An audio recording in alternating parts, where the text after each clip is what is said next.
Jéhoïakin avait 8 ans lorsqu'il devint roi, et il régna 3 mois et 10 jours à Jérusalem. Il fit ce qui est mal aux yeux de l'Éternel.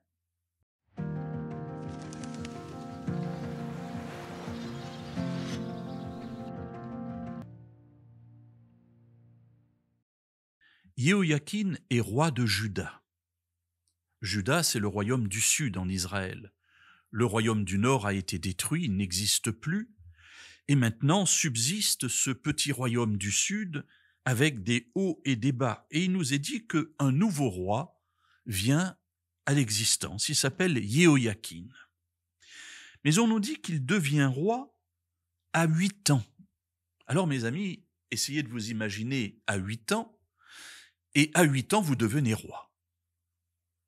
Sans doute que vous ne pouvez pas faire grand-chose, vous avez un tuteur, je ne sais pas du tout comment ça se passe parce que je ne suis pas roi, et encore moins à 8 ans.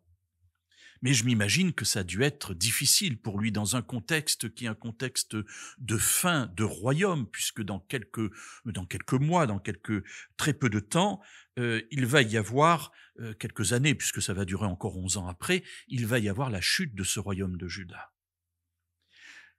Ce que la Bible va retenir de son règne, où il va régner 3 mois et 10 jours, c'est-à-dire rien, eh bien, c'est qu'il fait ce qui est mal aux yeux de l'Éternel. Alors moi, ça me frappe.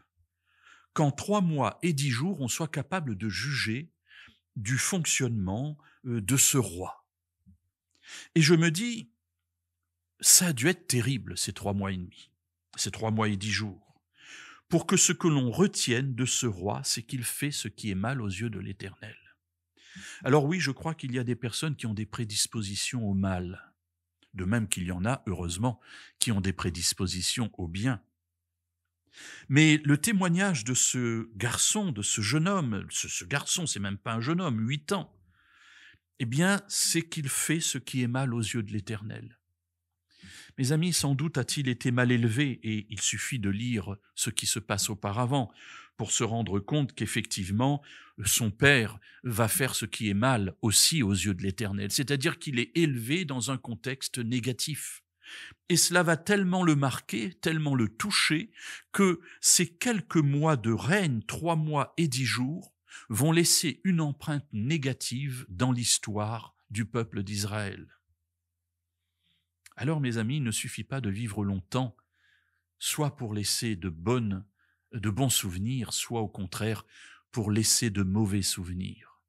Cela dépend beaucoup de l'éducation, cela dépend aussi de ce que l'on va en faire, mais en tout cas, en ce qui concerne Jéhoïakin, force est de constater que l'éducation l'a tellement marqué que le peu de temps qu'il a été ici à Jérusalem ont été négatifs. Le résultat, c'est que vers le Nouvel An, le roi Nebuchadnezzar le fait emmener à Babylone et il va le remplacer avec un autre roi sur Jérusalem.